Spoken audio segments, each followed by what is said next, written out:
Module time.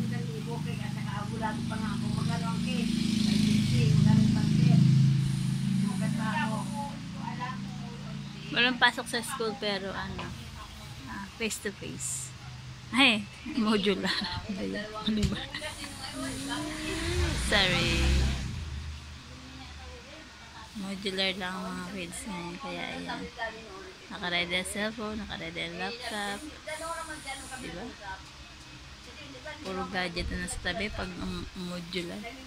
Kasi minsan pag hindi ko ma-explain, magtatanong siya kay ano, hey Google, hey Google. Pero pag kanyang madali lang naman. Andiyan na yung sagot sa mismong tanong. Madali lang. Hindi na kailangan turuan.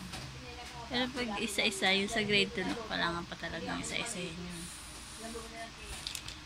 Kailangan turuan maigi ng mga techniques sa math, sa English. Pag itong grade 4 na, kaya na i-google. Yun na po guys. Thank you for watching. Bye. Bye-bye ka muna. Ayaw siya.